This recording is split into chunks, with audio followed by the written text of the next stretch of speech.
in the Semada Research Institute. I want to talk about the Internet of Trust and the data and intelligence. Before we go in that is, I want to talk about how we get to the problems that may necessitate the Internet of Trust. And so I want to talk a little bit about Internet-based platform companies, and I want to talk about how they evolved. And most of us know this, but it's sort of important to reiterate that crypto and the crypto community and the technological solutions are really an extension of those Internet-based platforms. So if you think of us as an extension of the Internet.com bubble, 2000s and forward. And so we have a very significant exposure to trust issues on the Internet. And the way that we at Semada look at this, Semada Research Institute, is we believe that the only way to really remedy this is through reputation systems. So reputation systems, fully decentralized reputation systems that help build trust on the Internet. And so I'll talk a little bit about how we're getting there, and so let's start with this. So we all know platforms and the exponential trends in innovation.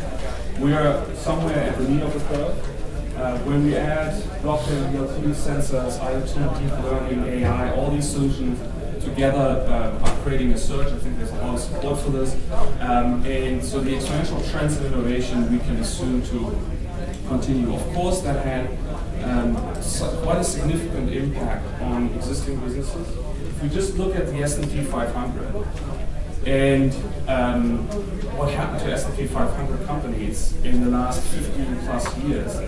So again, correlation is not causation, of course, but if we look at the exponential growth in technology, crypto is, of course, a huge part of that. We are, again, at the knee of the curve, and we saw 52% of S&P 500 companies disappear. Now, most of those companies had some sort of brick and mortar business that had exposure to internet-based platform businesses, meaning competition exposure. So, what are those competitions? Well, we all know the traditionals are the car industry competing with Mercedes, with Lexus and BMW, but today, really, that's much more Tesla, Uber, Google. So just to illustrate some industry verticals in this context. Same with wholesale, Costco, Target versus Walmart, that was sort of the traditional 60 plus year competition. Today, of course, we're talking about Alibaba and Amazon as very dominant competitors. And we don't even know where this is going to go with all the things that Amazon is doing. So similarly for internet providers, Verizon, Comcast, also content providers, same story. There's tons of studies, hundreds of studies on how successful Netflix is. And of course, they are the dominant competitors right now for content. And all of these are internet-based platform businesses. And same for payment systems. So these are the traditionals. And I'm only listing the centralized competitors. So PayPal, Alipay, and so forth. I'm not even getting into what we're doing in crypto to help customers and consumers. So, but the best illustration maybe is a traditional brick and mortar business. In this case, Marriott versus Airbnb. So, I apologize, this is older data, but we're looking at a 90-year-old business versus a 9-year-old business. And we're looking at 1.1 million rooms and listings available in 110 countries for Marriott versus over 2 million in 191 countries for Airbnb. Employees, Airbnb does it at a fraction of what the brick and mortar business requires. And yet the valuation is almost double. That is an illustration of how much more competitive internet-based platform is. So, how do they do it? Well, they're asset-light businesses. And some of them are more asset-light, as you can imagine, than others. But so we have the platform businesses on the right-hand side, and with an extreme asset-light perspective. I listed here just the top businesses: Amazon, Alphabet, Apple, and so forth. Yeah? Most of us know all of this, but I think it's important that we understand what that could mean for those businesses and for crypto as well. So what are the implications of having extremely competitive asset-light businesses competing with traditional brick-and-mortar businesses? Well, it changes dramatically their governance structure. So in the asset-light businesses, we simply don't see the same governance structures as we see in traditional brick-and-mortar businesses. So we all grew up in a centralized society, and with that come hierarchies, control mechanisms that are hierarchical, and we're all used to it. Shareholders on top. These are the traditional hierarchical governance metrics that we have lived with, all of us, for most of our lives. Now, for the asset-light platform businesses, that's really different. There's a very strong belief in those communities, those businesses, that we really should be looking more at ecosystems, networks, empowering structures, experimentation, collaboration, co-creation, and very flat hierarchies. That's the key. Flat hierarchy, best idea wins. And there's a ton of research that's available on this, and so the governance structure is really dramatically different. So what does that mean in terms of future developments? So let's look at this metric. We start on the left, so open and flat hierarchies. Yeah? So the more open you are on the right, and the further you are, you're on the right top. Right? So we start out with hierarchical closed hierarchy. We all know them, GE, all up to Marriott's and so forth, very hierarchical, very dependent on those top-down governance arrangements. Asset heavy, very asset heavy. Then we have the mixed platforms, so in the middle, with Amazon, and Amazon, of course, having competed on having the largest inventory in the world. So they still have assets. Same with Apple. Yeah. Google, Airbnb, probably the most open of the existing internet-based platform businesses. But where this is all going, the ultimate, so the epitome of where this is going is the cloud. So I really would like to postulate here that the DAO is the antithesis of the traditional hierarchical models that we're all used to. Of course, the question then becomes, how realistic is it that we can actually build new solutions on DAO-centric governance structures? And what do we need? Well, I think, long story short, we can all agree that data and intelligence-driven enterprises win, period, when it comes to governance, but also in all the comparison metrics, business metrics. Yeah? I've just shown you some examples, some basic examples. So, data is the new oil, is one way to look at it. Intelligent information is the new currency. So, of course, if we look at this in crypto, I would argue that crypto is an extension of that business.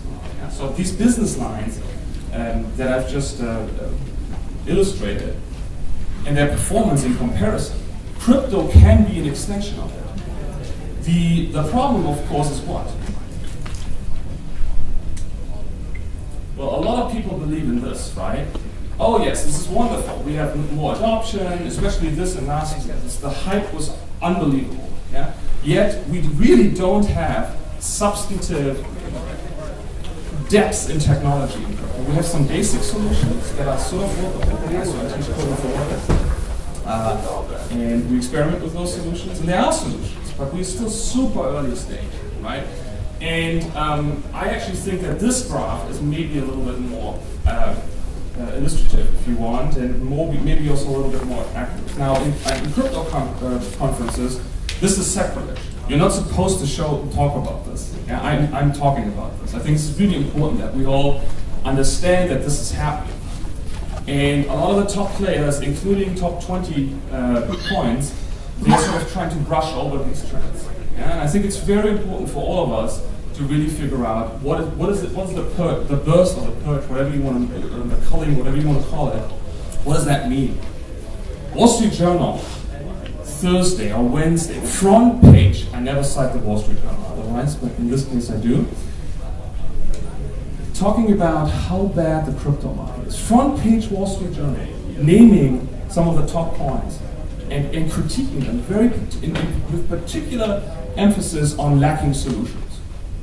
Lacking solutions in real commerce, lacking solutions in actual trading, arguing that all these coins do is trade. Now, that's probably not quite accurate, but this is front page material. So the burst, I would actually say that the burst here is much worse. We're somewhere down here. The burst isn't on an upward trend. We really have a very significant correction in that market. So the question becomes, if crypto solutions, DLT businesses, emerging tech, so a lot of people are even moving away from the DLT terminology now. So it used to be blockchain, and then it became DLT. Now people are saying, oh, emerging tech, right? And crypto is part of that. So if emerging tech went through this burst, what is coming afterwards? Well, we believe that there is very serious exposure to trust issues. So we believe the data, and so I'm quoting here the Edelman report, 18 years of data, over 33,000 participants. So it's a really big data set. And they're looking at the trust issues with platforms. And if we just look at sort of, this is only 2017 to 2018. If we look at just the United States, my data, the largest of any drops in the data set, only for those 2 years. So trust in platforms decreases. Well, we know that these platforms are outcompeting brick and mortar. We know that crypto can be an extension of that. Yet we have this data that suggests that worldwide adoption may be subjected to this trust issue. Yeah? And so that's where Semada is, that's what we are working on right now. So let me illustrate this a little bit more. And I don't want to offend any millennials in the room. I'm just quoting data here. Yeah? So the trust issues may actually have a generational dimension.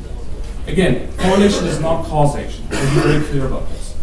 So if we just look at this basic question, can most people be trusted? Baby boomers say 40% yes. Generation X, 31%. Staggering. Millennials, 19%. Now, we can remedy those trends, of course. Yeah, there's ways to deal with this. But if the millennials' children continue this trend, I think that's a larger issue, not only for society, but especially for companies and enterprises such as internet-based platform businesses. They have a major exposure to this. Now, some of you may say, well, there's really no way around it. We have the exposure, we all have to connect through the internet, there's no way around it. But think about what we can do in terms of adoption scenarios and proliferation of internet-based platforms if there is a way to fix this problem of trust on the internet. Yeah? So, but let me continue here a little bit. Fake news, everybody knows this. My marketing people actually said not to put this slide in because it's too political. I still put it in. So this is again Edelman data. 7 in 10 countries worry about fake news being used as an attack mechanism, as a weapon. Yeah? And so this has been proliferating, this issue of fake news, in the last 2 years or so. We all have seen the Russian trolls and the way they manipulate and create these fake news. And so this is all sort of contributing to this issue with trust on the internet. Next one, cyber attacks. So many of you will know that today, anyone in this room, and I'm not suggesting that you should, but anyone in this room can spend $5,000 and hire the Mirai botnet or any other botnet and bring down major internet-based companies, or at least the web page, for a few hours. Anybody can do this. Just have to mess with it, find the right contacts, pay the $5,000 Bitcoin, whatever the currency is, and you can do this. And I'm not telling anybody to do it. I want to be very clear about this. I'm not suggesting this. But the message here is the cost have come down tremendously. It used to be an elite group of people who could do it. Now anybody can hire hacker groups to launch attacks. Yeah? So what does that mean? So again, data, 2018, cybersecurity incidents, we have exponential trends. Let me cite some Cisco data. We were talking quite regularly with Cisco. They estimate that by 2020, we will have 50 billion IoT devices on the internet. I don't even want to go into internet scaling issues at that amount of devices on it. But in terms of cybersecurity, these devices, they don't get regularly checked. Once they're installed, they are sort of an island to itself, right? Attacks can be much easier diagnosed and seen if you have a user behind it, somebody who uses his or her cell phone, right? These attacks get typically detected quicker if there's a user behind it. If we have IoT devices being installed, 50 billion by 2020, and they don't have a decentralized authentication methodology behind it, and they won't right now. Now, Cisco's working on solutions, IBM, they're all looking at solutions, decentralized authentication methodology. But for now, we have to assume that these trends will go up, that we can't even estimate where this is going, the issues with cybersecurity. Okay, so the data is very clear. Worldwide, the trust is down. Yeah, people are more and more worried about this. So if we just look at the United States, most extreme trust losses, minus 37%, United States.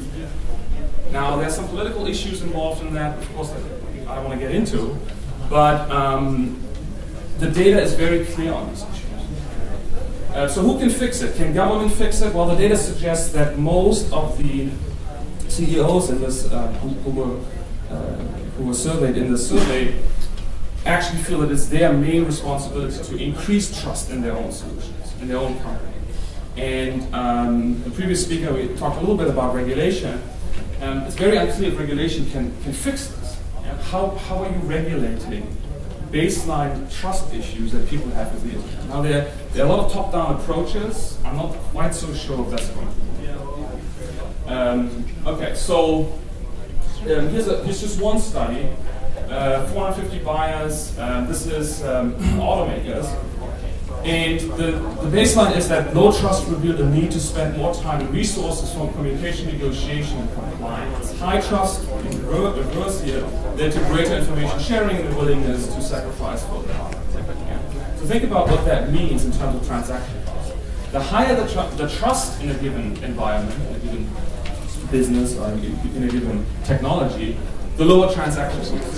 Yeah, so if we can figure out a trust-based business model, what we call the Internet of Trust, we can significantly lower across the world transaction costs.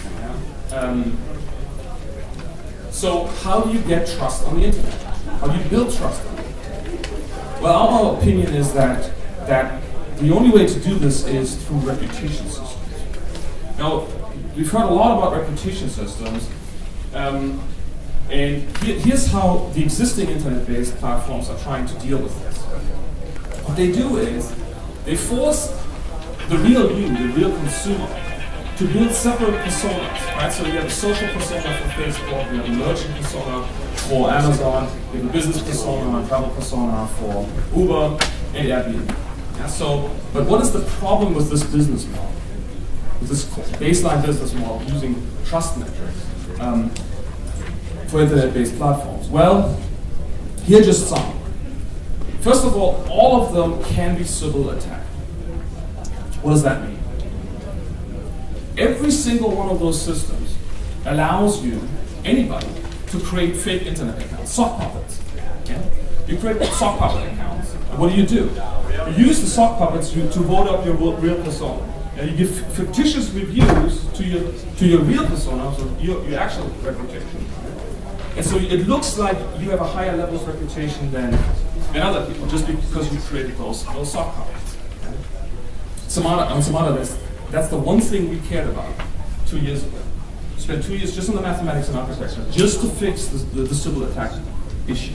Yeah. Every single system out there, including hundreds of crypto startups, hundreds, They're all talking about a 30-year-old idea, a baseline idea, web of trust.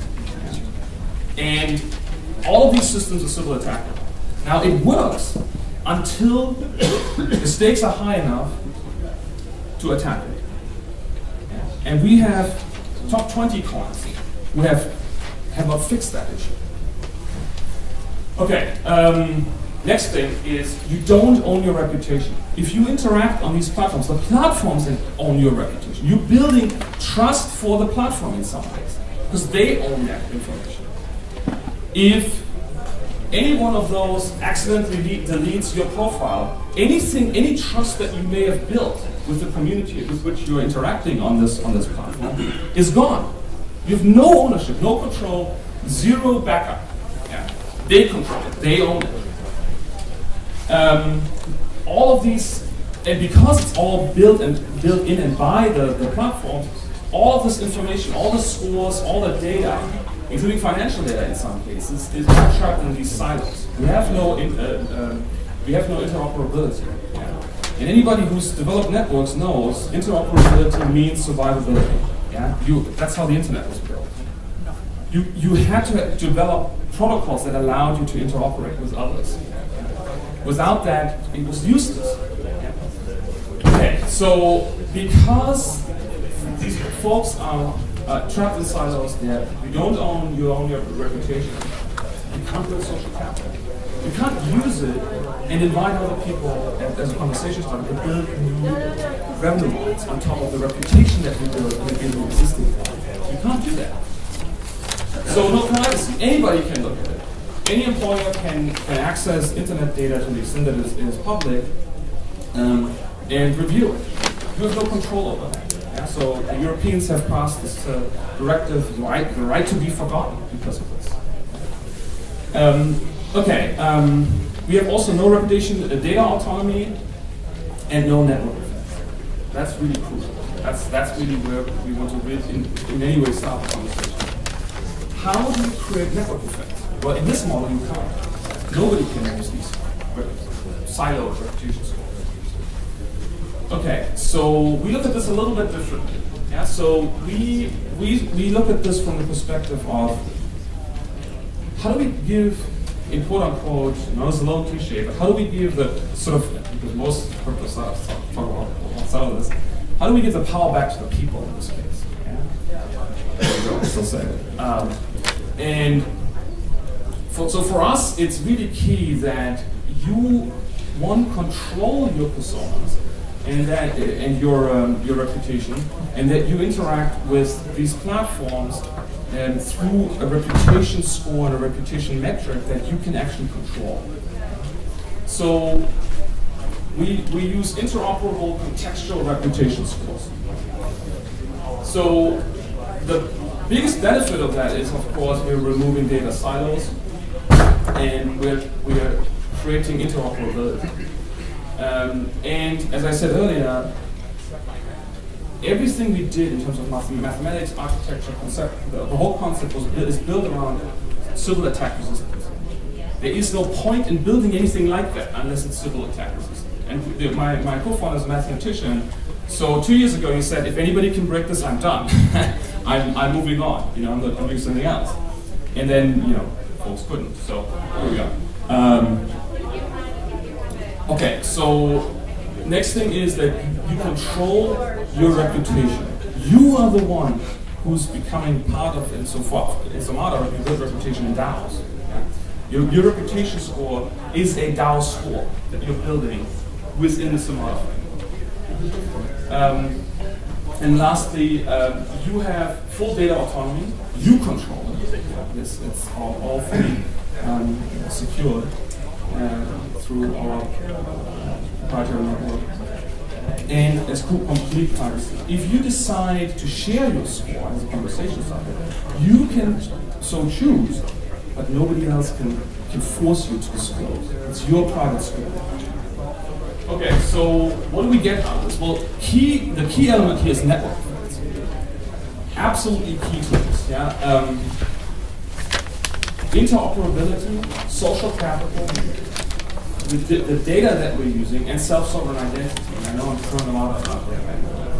they altogether you have significant network effects. Now, if you're asking how can you quantify those, we can't right now. Right? So it's still conceptual. But it's also new network data. Those reputation scores, so rich context reputation graphs, is what's called. It's a completely new data set, new way of looking at reputation data. Again, social capital, and then lastly, self-sovereign identity. What is self-sovereign identity? Who cares? Well, millennials really care about this. Yeah? So, who you are on the internet in various networks right now is controlled by those platforms. You don't own that data, or you should. So, to control who you are in those networks and what defines you in those networks is called self-sovereign identity, and then you control that. Okay, so let me, before I move on, let me say a few words about Semada. So we believe that in order to fix these issues that I've identified, that are sort of at the core and that hinder a full-on crypto evolution. So some of the baseline metrics that we need to create to proliferate and help proliferate adoption is trustful reputation, baseline security, privacy, and absolutely necessary is governance. Yeah? So we have protocols for each one of those issues. We have separate protocols in the Semada Research Institute.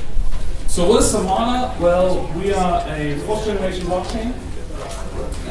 Our underlying protocols are creating this trust that we're talking about through civil attack resistance. We are modular, we have a smart contracting platform, we have on-chain governance. Happy to talk about it. There's a lot of people who still think it's not possible. At Semada, through reputation scores, that's one of the basic elements that we really add to this market. And we're civil attack resistant again, and our soft protocol allows that, and Sonar protocol is what we call the protocol that creates self-sovereign identity. Now, here's a quick overview. We are using our voting algorithm as what we call the anchor protocol. It's a proof-of-stake system for block propagation and consensus that uses reputation stakes for rewards and slashing. So again, it's about reputation scores. Yeah. It's not, you're not staking a tangible currency. You're staking something that's intangible, reputation, and that changes the game completely on so many levels. And then, of course, talk about civil attack resistance and persona, as I mentioned earlier. And with that, I'm happy to take some questions if there are.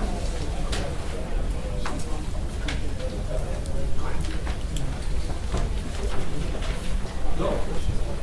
Stop somebody's from maybe hiding instead of they're managing their reputation. I don't want to figure it out.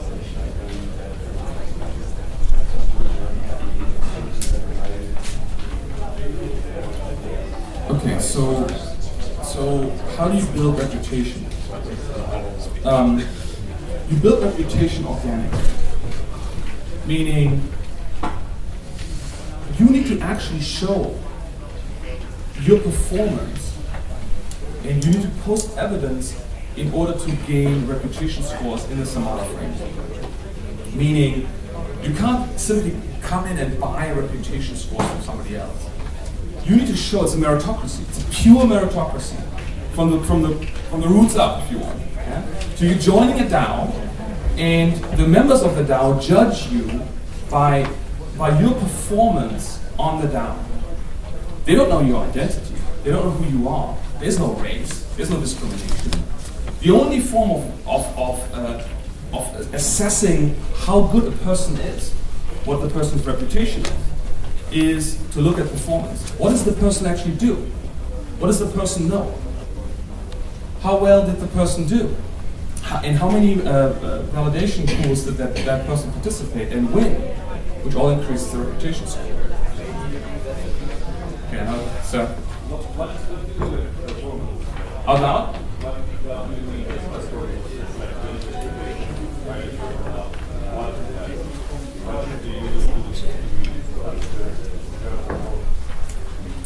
Okay, so there are various ways that you can show performance in a DAO. Yeah? You can post evidence of something that you claim is truth. It shows your performance. If the validation pool of the DAO votes you in and says, yes, we believe this evidence that you posted, we build a reputation. If you're now participating in voting on other proposals and you win, you also build a reputation. That is performance. How good are you at assessing information that is relevant to the respective DAO? And that really goes to the core of what is your skill set. Because if your skill set isn't there, you're not that good. Over time, your reputation score will disappear or be lower. Because you can't maintain that performance unless you actually add the value. To me, that it really doesn't solve the problem of trust. It solves the problem of control, because it's the business of the person that owns, manage, and control what is put up there. They would assume that some of the stuff that they could be put up there as performance are actually verifiable in a way, or evidence. Because the evidence that can be somehow tested in a way. But that is not the case. And also there's a lot of subjectivity in what performance is in mix to different people, different culture. So how do you manage all those variables and nuances? So performance is literally your score. If you don't add value, if you don't win validation pools, if you don't make proposals that win and get upvoted, you just won't have the score. That's a way to look at performance on this. But it's unlike what we do in this country, what we do in centralized systems otherwise, where, FaceTime, are you of the right race, did you go to the right schools, all these things that we care about, right, that build reputation, those things don't matter. The only thing that matters in these anonymous reputation scores, so in many ways we're removing the human condition. I just want to be clear about this. Yeah? Everything that afflicts society, not everything, but a large part of what afflicts society are these metrics by which we assess others. Yeah? You can't do that.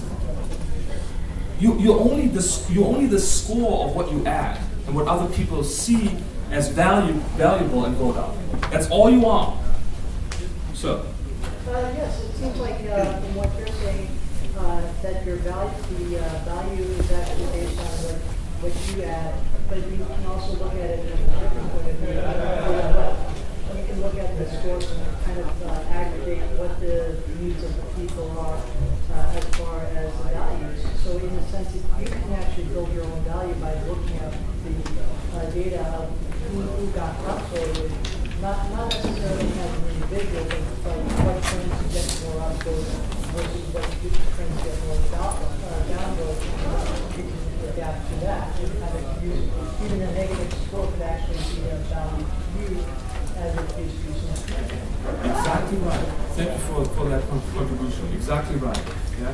So a negative score only means the community is moving somewhere else. If you didn't win in a certain environment, you also learn a lesson. Meaning you learn about what the rest of the community believes about the proposal in which you didn't win. You voted and didn't win. Right? So a negative outcome is also something that creates cohesion in some way. Right? Like the last talk, they say like these technologies. You have to speak up, please. Sometimes like these technologies, they're not the most famous in the United States, like the technology that explained in the last talk. How do you think that these kind of projects can help societies in Latin America? Right now you show like the map of problems of trust, and you can say that the ones in red, they're Latin America. Like sometimes like I have cases where people want to rent somebody property, and they have the money.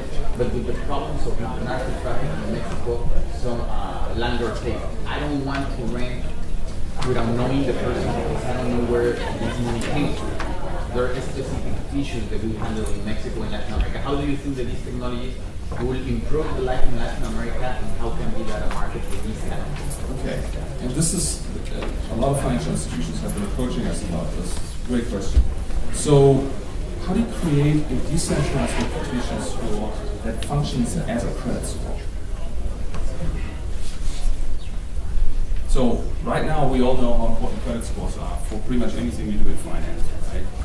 So, and of course there's certain metrics that lock you in. Yeah? We can build a fully decentralized credit scoring mechanism that's a DAO score, yeah, that emulates that very, very notion. Yeah? So some landlords may say, well, I'm looking at your credit score and you suck, excuse me, and I'm not bringing you in. Yeah? I'm not allowing you to rent this property. Now over time, as this evolves, some landlords may say, hold on, I'm looking at this your Semada score in XYZ DAO, and there can be hundreds over time, right? And your aggregate persona is something that I trust, that I believe in, because you have those scores on Semada. I don't quite care if you didn't pay your bills for 2 months last year. What you show me in this DAO score on Semada, and it can be there are multiple different ways of looking at this, right? I'm happy to show you how they aggregate. I care more about that. I care about that score. And that's coming. We know it's coming because these old systems they have so many issues that they're being phased out. We're not quite there yet because of the words that I illustrated. But these are exactly the types of solutions that people will look to over time. And our children, millennials and their children, very clearly. That's we can already see that in the data.